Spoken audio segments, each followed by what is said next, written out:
thank you everyone for joining this webinar today on the 31st of October.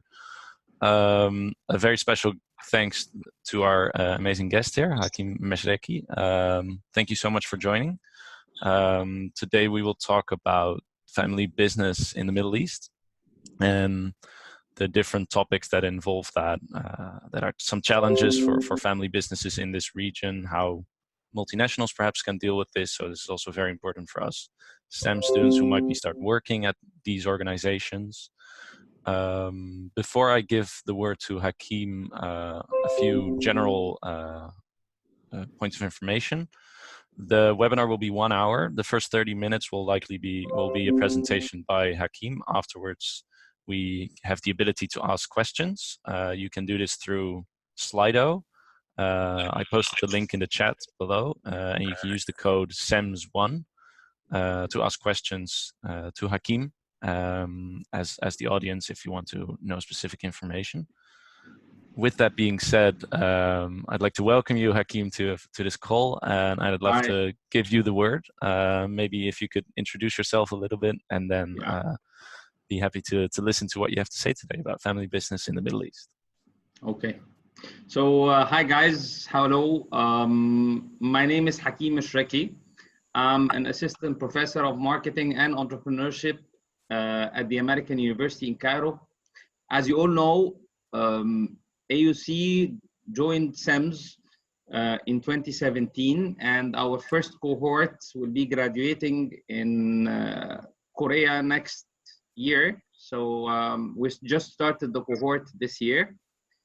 Before joining AUC, I was working in family business. So our family business started in 1972, and I have been working there since 20 years now. So I'm the second generation, and this business is working in chemicals. During my tenure, I was able to increase our Egyptian sales 7 times. And of course, if you take the devaluation into consideration, then that will be around 3.5 times, which is again 350% in 20 years. That's not bad. I have a lot of hands-on experience on family business in the region. And today I will start by first telling you the outline of my presentation.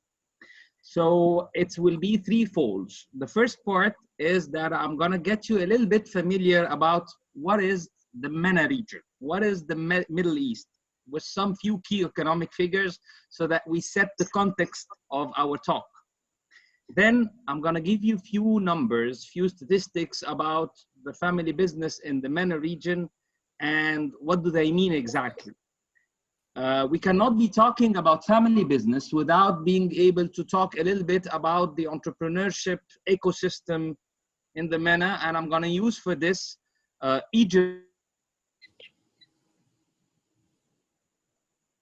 of the entrepreneurship ecosystem, and I'm going to be using the GEM report, the Global Entrepreneurship Monitor report of 2018, which I was one of the authors of.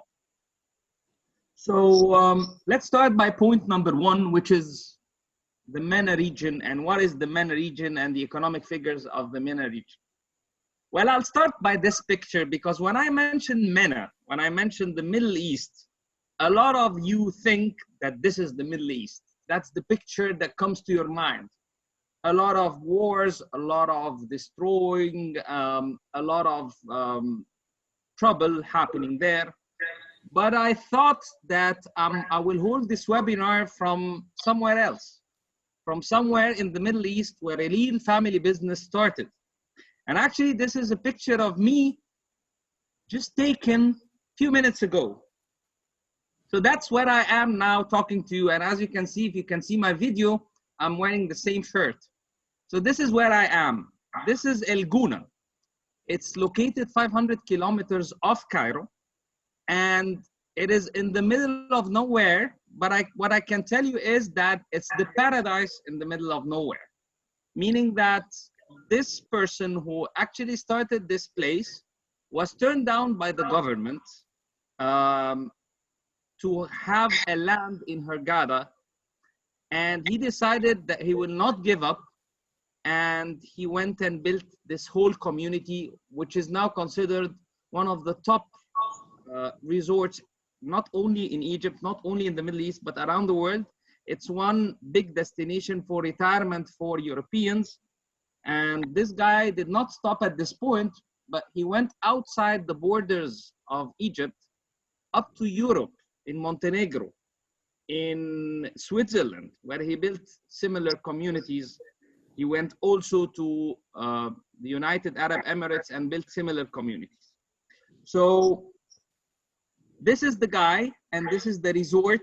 As you can see, it's a real paradise on earth. And this person actually had an interview with the Swiss TV, and I thought that holding the webinar from this place could be an inspiration to all of you guys.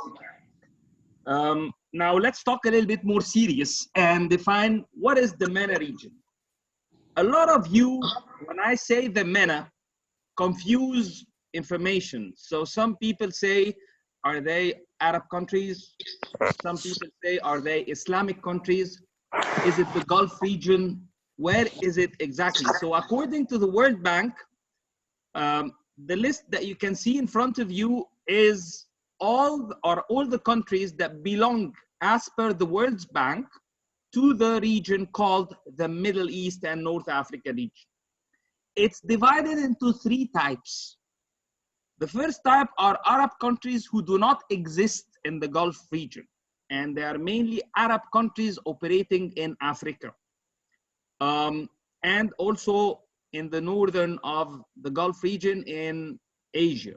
So we have Algeria, Djibouti, Egypt, Iraq, Jordan, Lebanon, Libya, Morocco, Syria, Tunisia, West Bank and Gaza, and Yemen.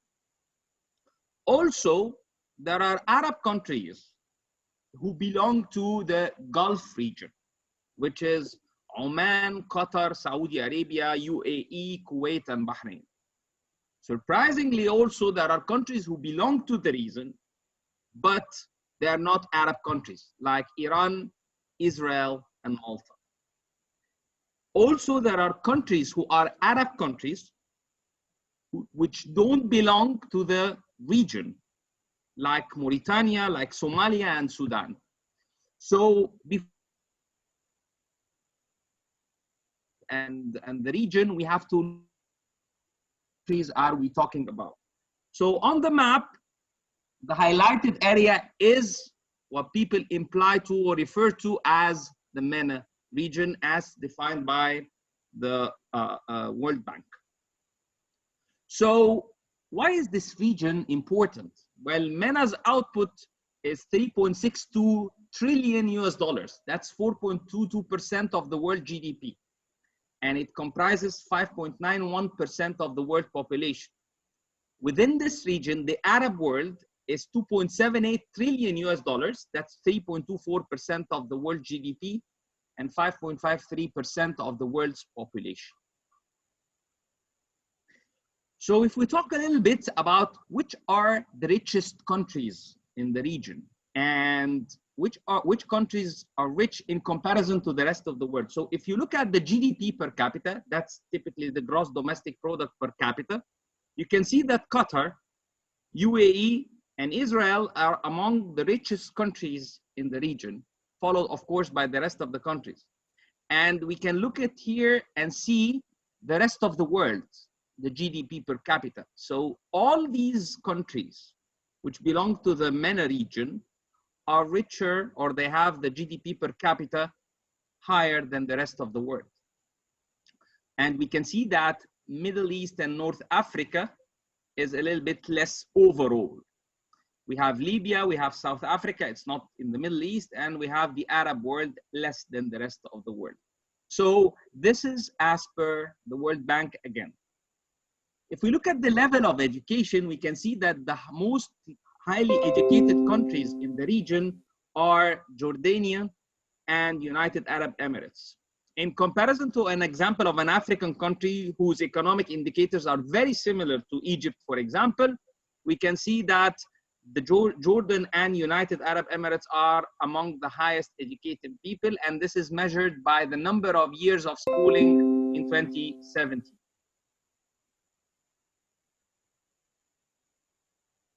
Now, in terms of employment, and this is a very interesting slide from my point of view, because if you look at the region, you'll find that the blue area, which denotes the region, is characterized by a high level of informal employment, almost 50 to 74%.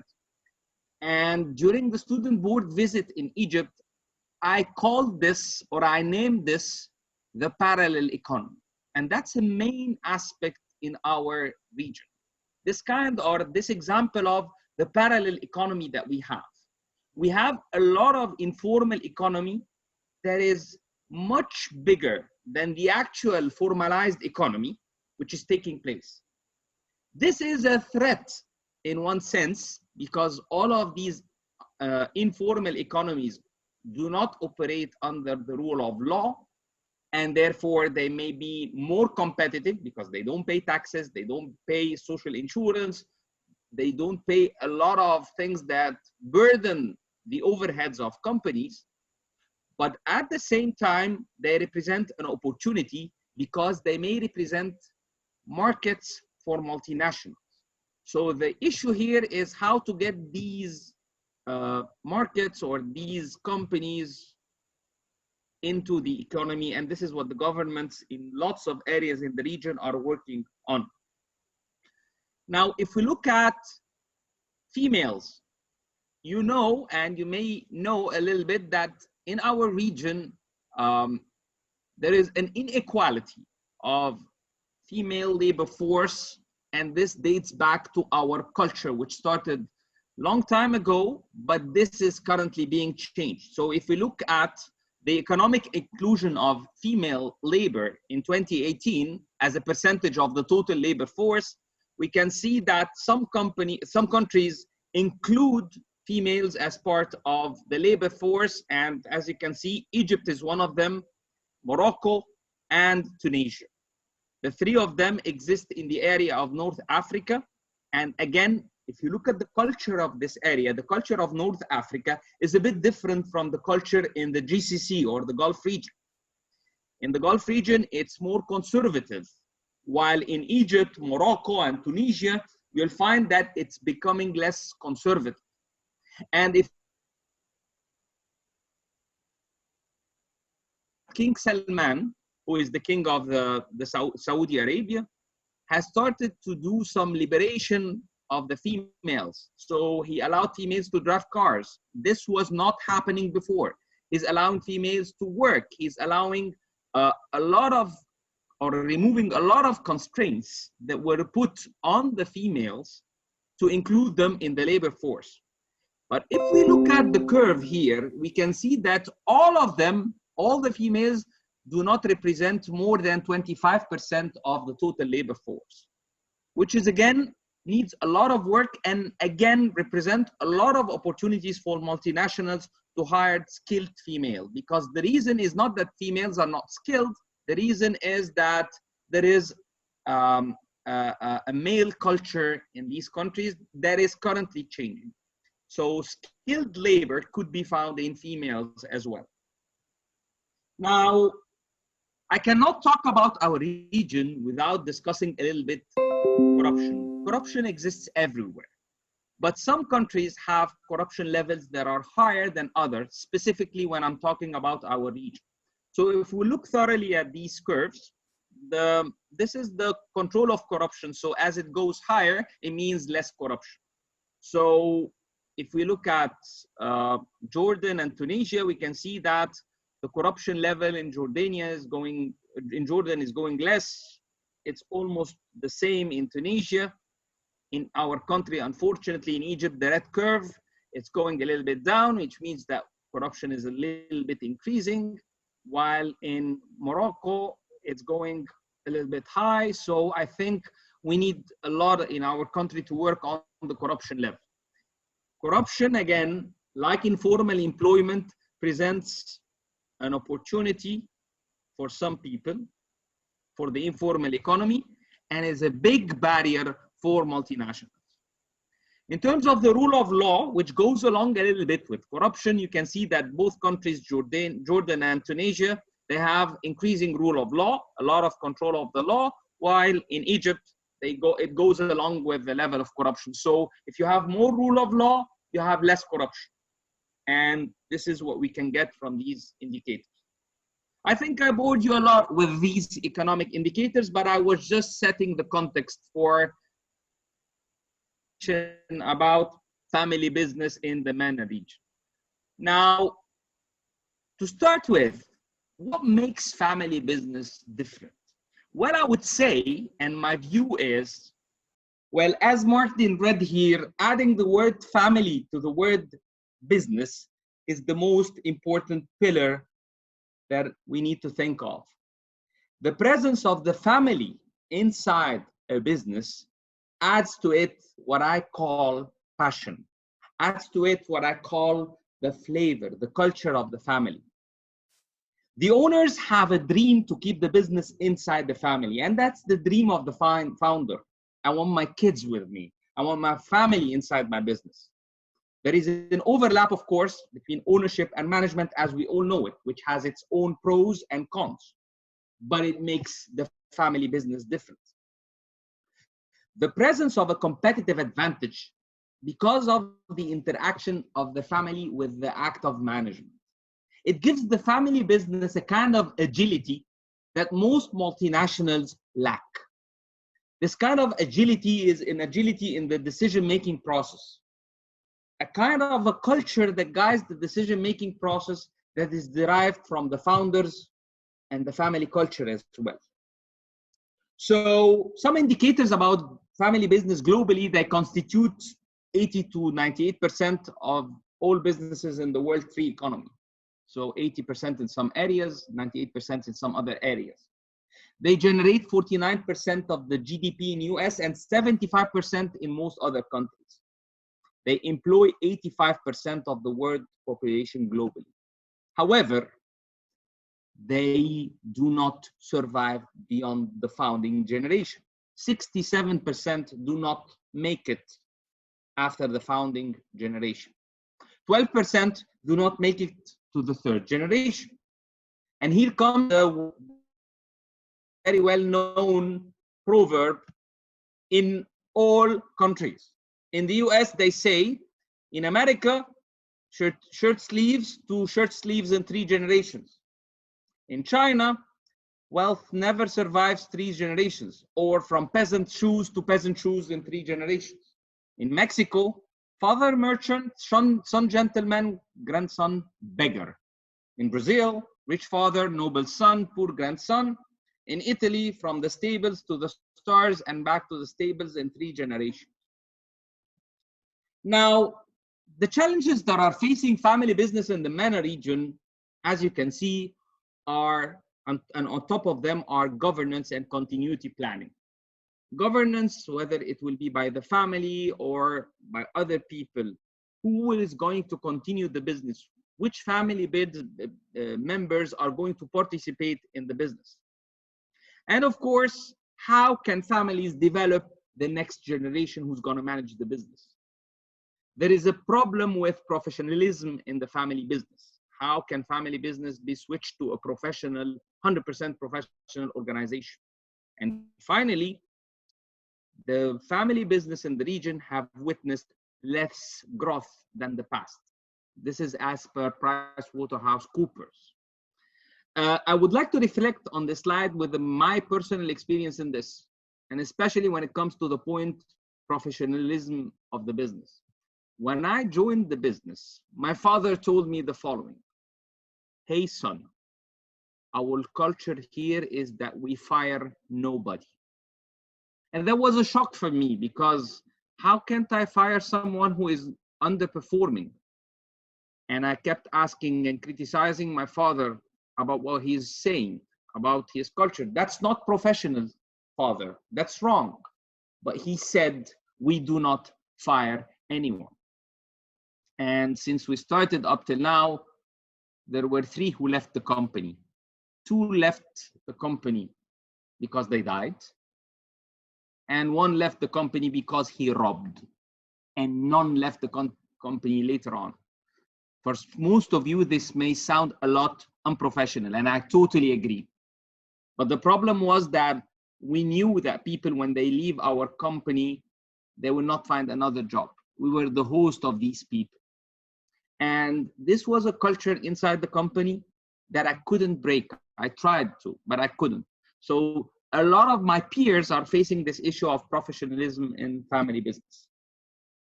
So in the Middle East, family business is very important because it has a GDP contribution of 60%, which is a lot, and an 80% contribution to the workforce. The value of the family business in the Middle East is around $1 trillion, which is a lot again.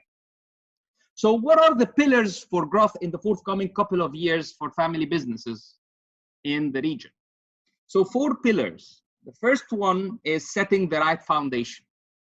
So setting the right base, finding right skills and capabilities, finding proper succession planning, and again, professionalism in the family business.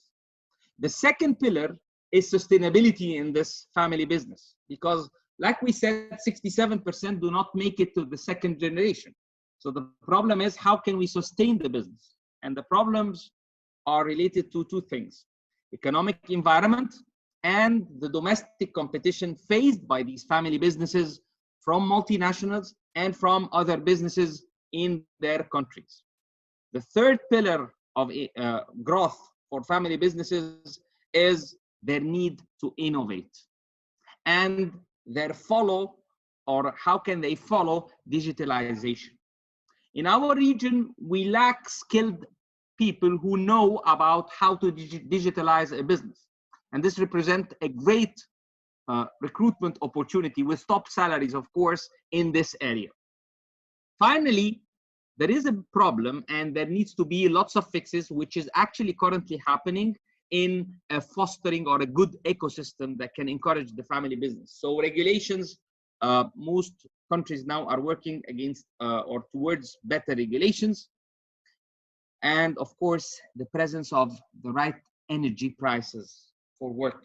And the problem is that, for example, in Egypt, we're currently facing is the reduction of subsidy of the energy. And not only family businesses, all businesses in our country less competitive because they are now using energy at the world price. Now, some important growth data to show you a little bit the problem. At your left-hand side here, you can see the Middle East double-digit and single-digit growth. So in 2016, the Middle East growth, or companies which reported growth, were 74% versus 64% in the rest of the world. So that's higher than the world rate. But if we look at the 2018 growth rate, we can see that there is a problem facing family businesses. Only 53% have reported that they grew, while 69% in the rest of the world reported that they grew. And here we can see the problem, yet the opportunity.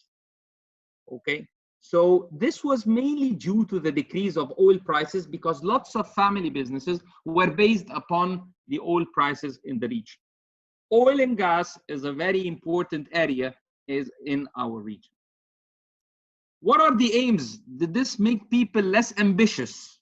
No. Actually, if we look at companies who plan to grow, grow quickly in the forthcoming couple of years, we can see that it matches the world statistics. And if we look at companies who plan to grow steadily, again, we match the world statistics. Companies who are aiming just to maintain or consolidate is matching the world statistics. But the problem here is that in our region, families are twice the size of UK and USA. And family business owners want to maintain their wealth status. So they need to grow even quicker than the rest of the world to maintain their standard of living. Now, if we look at the key challenges as well facing family businesses in the forthcoming 3 years, as reported by family businesses, we can see that they are the economic environment, the skills and capabilities, the need to innovate, regulations, and surprisingly, regulations are more important than succession planning. And succession, of course, is more important than domestic competition. So if we look at the top 5-6 factors, we can understand exactly where this region is heading and what is it facing actually.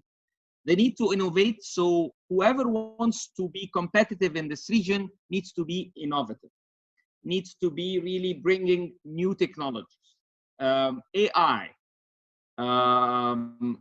Internet of Things are on top priorities of most of the family businesses, of course, to add to the big data, digitalization. And this is also reflected on the programs that universities in the region are offering now.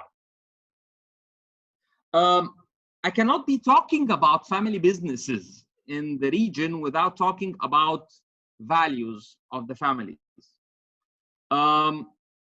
Middle Eastern family businesses are value-driven companies. They are more likely than their global counterparts to write down the family values in a written document that is passed from generation to the other. So 88% tried this, while globally 49% tried it. So some of the value, purpose, and legacy statistics. So families who own business has clear set of values. That is 94% of the family businesses in the Middle East, while that's 75% around the world. 34% of the family businesses are engaged in philanthropic activities, while 24% around the world. 81% have defined code of conduct, written defined code of conduct, while only 66% around the world. And this is actually telling you that values in family business in the region are really critical. Governance and succession. So next generation family members working in the business, 75% versus the rest of the world, 65%. Spouses, cherchez la femme, like the French people say, are less than the rest of the world. And this is again reflecting on what I started with, that the female labor is low. A formalized succession plan, well, surprisingly, you can the rest of the world.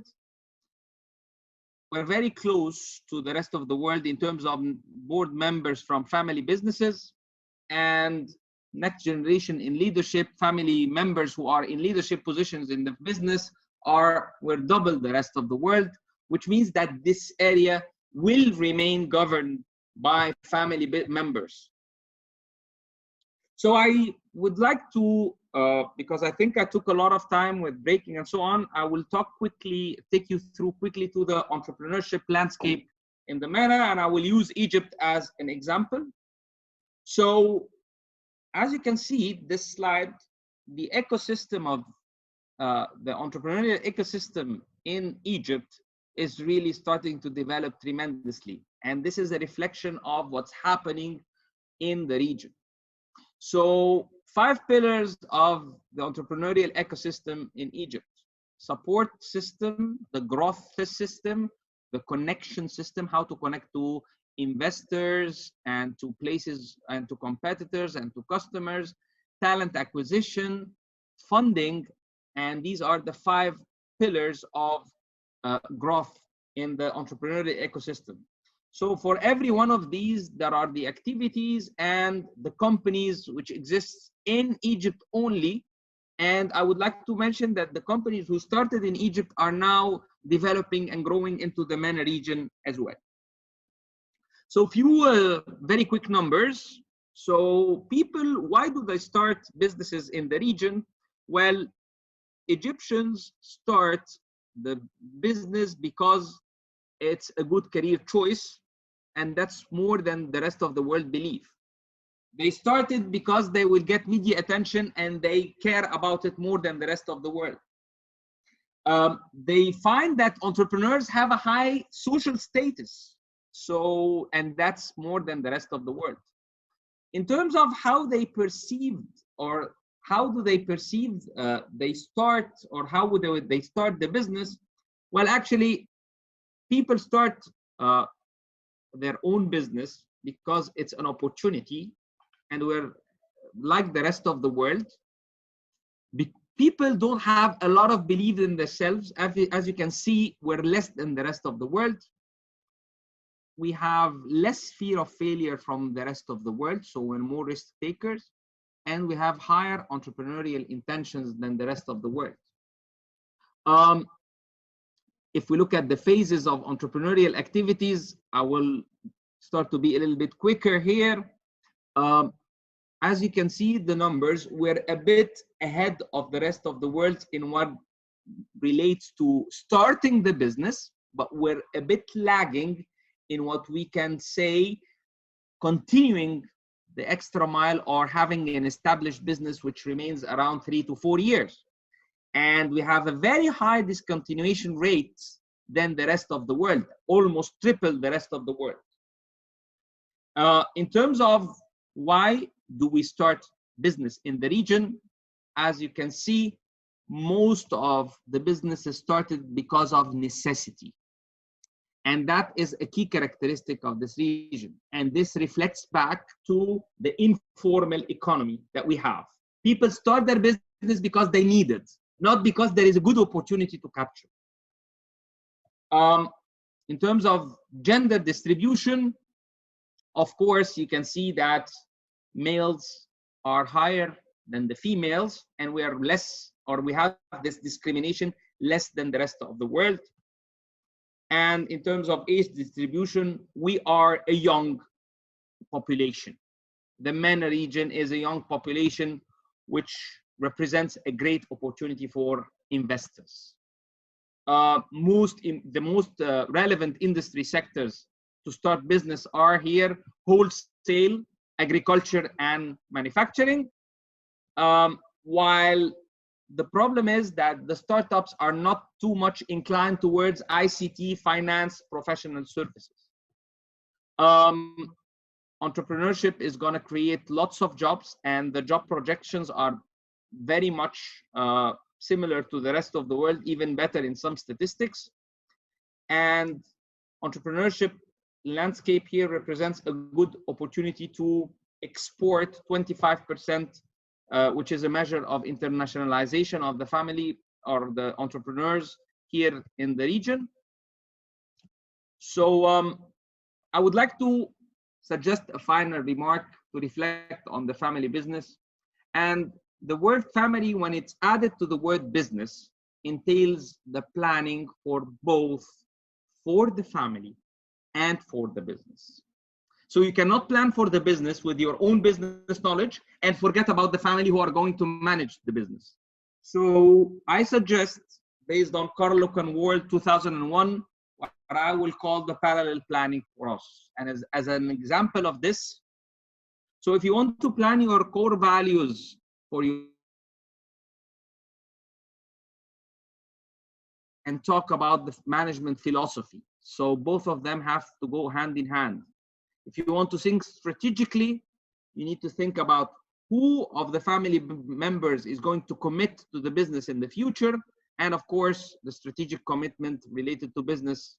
If you want to have a vision for your business, it has to be a combination of both the family and the business vision. If you want to formulate plans, business strategic plans for family business as usual, you also have to form a strategic plan for the continuity of this family business.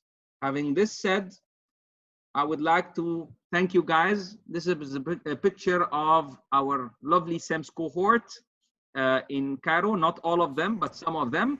Thank you guys. Perfect.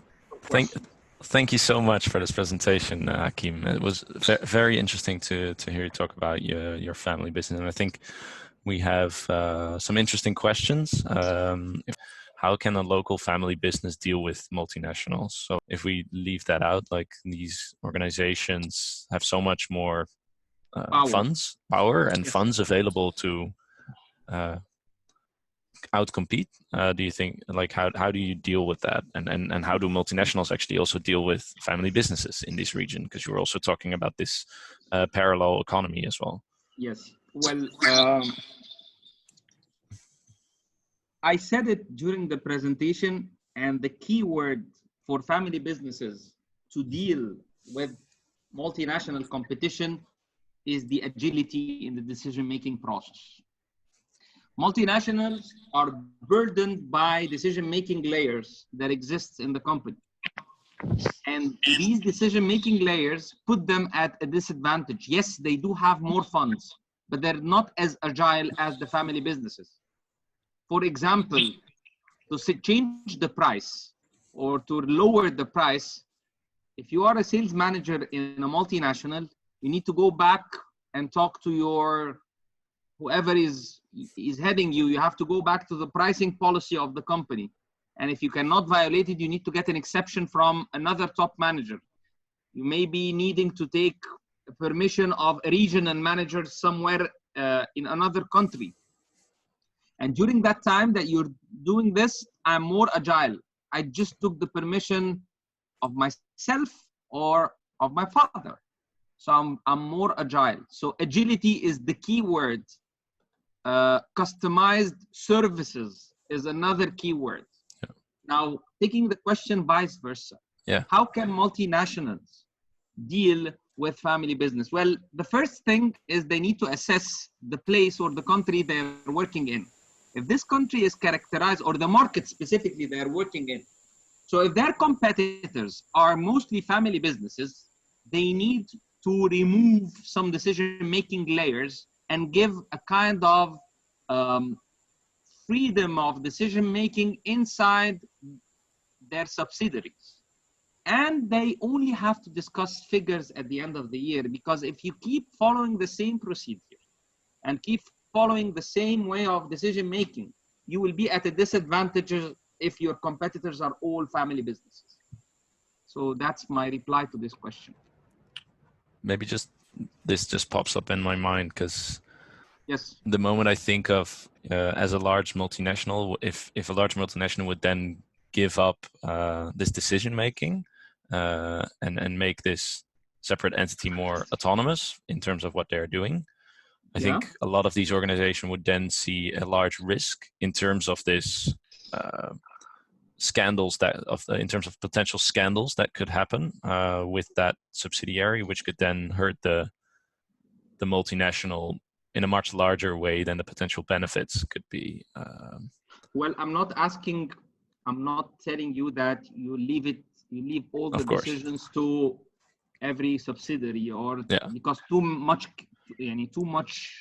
flexibility is chaos. Of course. I'm not requesting chaos, but I'm requesting to have a balance between a little bit of autonomy and a little bit of control. Yeah. If you don't leave enough autonomy for companies who are working in our region, specifically because it's very characterized by family businesses, you will be as a company at a disadvantage. Yeah. So there needs to be a kind of autonomy, slight autonomy to multinationals operating in the region. And also multinationals operating in the region need to hire, or their top managers or their top leadership has to be a little bit from the region, because the cultural dimension in our region is very strong. Yep. So if you want to be competitive in our region, you need to understand the culture before you proceed with the normal business procedures that you follow in the Western world.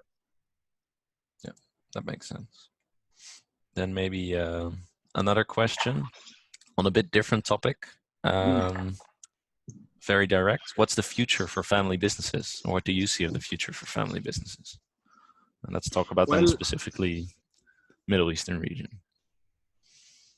Well, like I said, in 2019, the numbers were not as good. Yeah. And the main reason for this is in the reduction of oil price.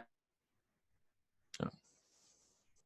Main investors in entrepreneurial ecosystem, who are the main angel investors, who are the main investors in new businesses, Well, actually, if you look at the sources of funds, you will see that this is what I call the petrocash. So petrocash is the main source of funding in most of the private equities around the region. And that's why with the reduction of this petrocash, investment was reduced, growth was reduced. So the future of the region may be tied up a little bit or very much correlated in an academic term to the oil prices. So as oil prices go up, growth in the family business will go up. As oil prices go down, family business growth will go down. So if you want to follow up the future of family business, just follow up the future of oil prices and try to predict them, and you may be able to predict the future of family businesses in this region.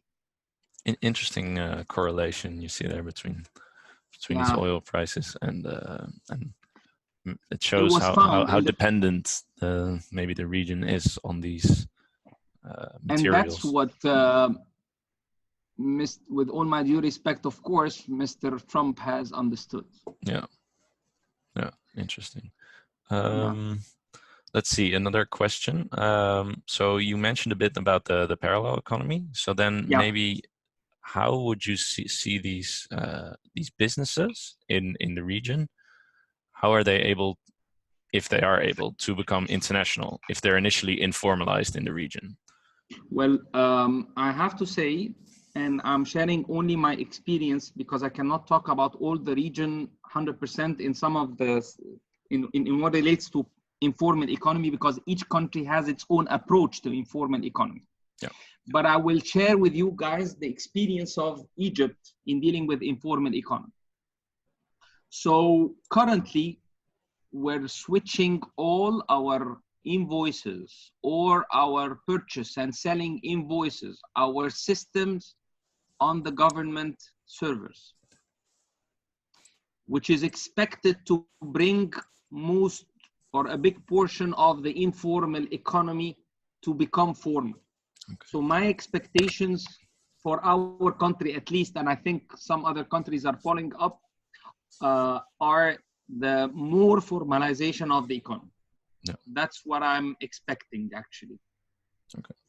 I have no solid numbers that I can give you now, but with the actions that the government in Egypt and also I know in Tunisia that are taking these steps, we are expecting more formalization of the economies. Yeah, interesting. So looking at the time, I'm not sure how. I was hoping if you have the time, we can ask a few more questions. Yes, I do have time. If that is okay with you. Yes, if it's okay. And then because we're recording it anyways, and then people can rewatch it afterwards. Sure. So the next question: how important are networks among SMEs to support each other, particularly in the context of economic and political instability during Arab Spring 2000? For example, during Arab Spring 2011.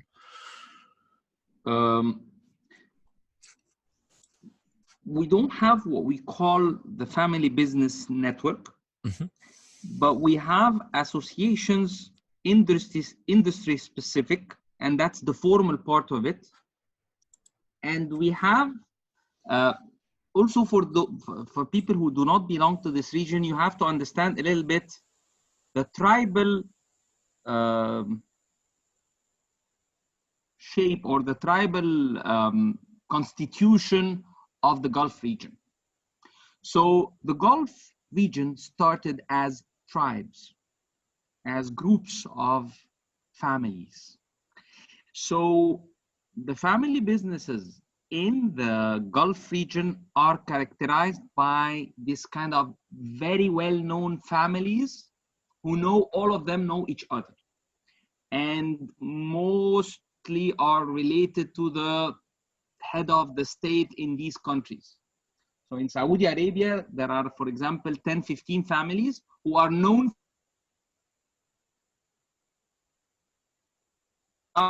which is the highest GDP per capita.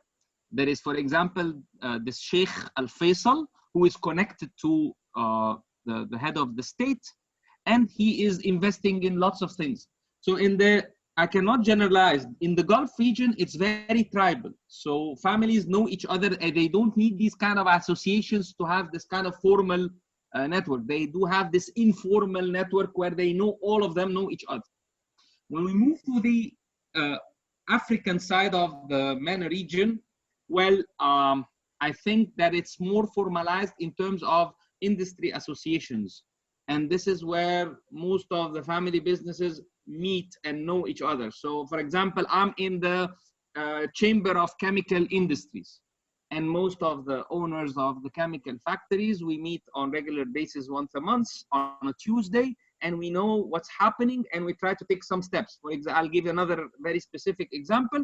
We're now forming a portal to source the raw material in bulk so that we can get, as an organization, lower prices because we import almost the same raw material. So that's an action that we're currently doing. So instead of everyone importing alone, we support each other by making an aggregate order and order a bulk so we can get better prices. And similar things are done in the association. So on your right-hand side of the MENA region, in the Gulf area, it's more tribal. On your left-hand side, it's more of an institutionalized kind of approach. Did I answer this question, or is it still lacking? Hello? Did I break up? Oh, sorry. Yeah, I thought I unmuted myself, but yeah, no, perfect. Thank you. Thank you very much. Let's see. Next question is about the inclusion rates. So about the females. So you talked about the low inclusion rates for females in the workforce. Yes. And you mentioned that this could be an opportunity for multinationals. Yes. How so? How so? Because we're witnessing a lot of graduating female labor in the labor force who are very skilled, yet a bit unprivileged. Yeah. So multinationals operating in the region would find a lot of skilled females full of energy, full of power, whom they can recruit and profit from their knowledge as well. And that's my personal belief. And I don't claim to be a feminist at all. I'm just reporting facts. Yeah. Very interesting. And then we have 3 more questions. I think they're a bit more general ones. The first one is, in the beginning, you talked about Arab versus non-Arab countries. Yes, so what yes. constitutes as an Arab country, and what constitutes as a non-Arab country? Well, as you can see, I'll get back to this slide. As you can see, the non-Arab countries are very limited. I'm sorry, the non-Arab countries are very limited. Yes. So you have Iran, Israel, and Malta. Mm-hmm. If you can look at them, they're totally diverse. Yeah. And so Israel is more of a European country than it's a Middle Eastern country. Malta is more of a Mediterranean country more than it's a Middle Eastern country. So I would think Malta is closer to Greece than it's closer to the Middle East. Iran is very specific case, and I will not talk politics, but I will talk a little bit because I hate to talk about politics as a person teaching business, but I need to mention this. Iran, major belief is in Shia, Islamic Shia. And this is totally different, or it's a bit different from the Sunnah Islam in the GCC. But in terms of business practices, in terms of all things, they're almost the same. But why did I mention religion? Because these constitute a bit primary beliefs, and primary beliefs dictate values that will be shared within the family business. Okay, yeah, that makes sense. That makes sense. So, yeah. Perfect. So that's the only thing I would comment on in this area. But for the rest of the Arab countries, as you can see, most of them are Arab countries. Yeah, exactly. Yeah. Then maybe going back to the family business, so maybe on a more personal. So overall, what makes it pro and a con when it comes to family businesses? What makes it a pro when it gets to a family business, and as I stated before, is the presence of passion. Mm-hmm. It's the sense of protection of the family business. So people try to protect their investment, they protect their money, they protect their baby. The business is not a business in only the business sense. We teach in our intro to business courses that the purpose of business is to make profit. But there is a dimension in the family business, which is the purpose of business is to enjoy success of the business. That's a very important aspect that makes the family business a bit different. And the pro of the family business is that you're spending your time at work, but it's not called work. It's a more formalized setting of meeting the rest of the family. What are the cons? Family politics and the confusion between family members and colleagues. So at work, my father shouldn't be my father. I shouldn't call him my father.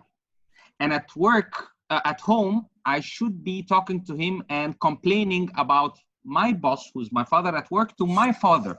But that doesn't happen. So the main con of family business is that your personal life becomes a mix where they become both diluted. So at work, you're not 100% in a professional setting, and at home, you're not 100% in a personal setting. And that's a main disadvantage of family business from a personal point of view, if that's what you're asking about.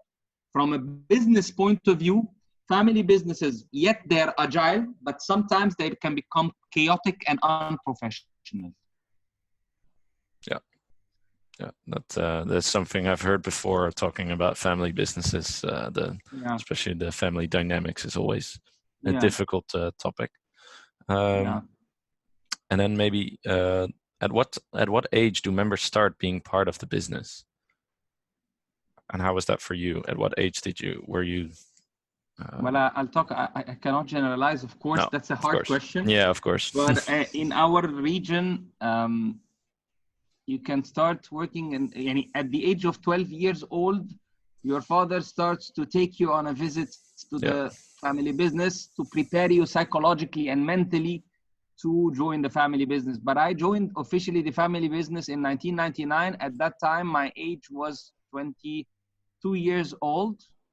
23 years old, I'm sorry. I'm missing the calculation. So I was 23 years old. And but before this, I had many visits that become increasing by time till you graduate. So I think at the age of 23, 24, you join the family business. Some of the family businesses, they prefer to send their kids out there for 4 or 5 years to work in multinationals, to work in more formalized places. But at the end of the day, they'll get them back. Yeah. Perfect. Thank you so much. And then the last question before we close off. So if we talk about family businesses and then the differences between family businesses in the MENA region compared to family businesses in the European or the US region, what are what is the main advantage for a family business in the MENA region compared to a family business in, for instance, Europe or the US? Main advantage? Yes. That's a difficult question because I didn't think of it. But I don't think there is an advantage of being a family business in the MENA or in Europe. I think there may be actually a slight disadvantage, not a main advantage. Okay. And what would the disadvantage then be? That the value dimension of family businesses in the region, is very strong to an extreme that sometimes it overtakes the professional side of doing the business. Okay. I don't mean I don't mean that in Europe there are no values. No, I'm just saying that in Europe the values are there to guide the professional practice of doing business. In the MENA region, the values are there that guide how people practice the values, which in sometimes can hinder the professional practice of doing business, not guide, but hinder. They're exaggerated to an extent to hinder the proper practice of professional business conduct. Yeah. Perfect. Thank you so much for your answers. That was the last question we had on the Slido. And with that being said, I'd like to thank you so much for participating and for giving us the ability to talk to you and ask questions. Thank you so much.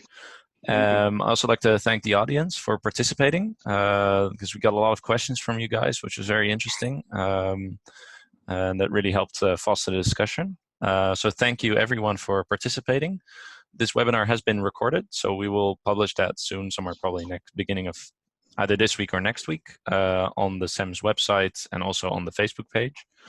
And then lastly, we will be organizing additional other webinars, probably end of November or the beginning of December. The second webinar will be hosted, so stay tuned. And with that being said, I'd like to close off. Thank you all for listening and have a wonderful day.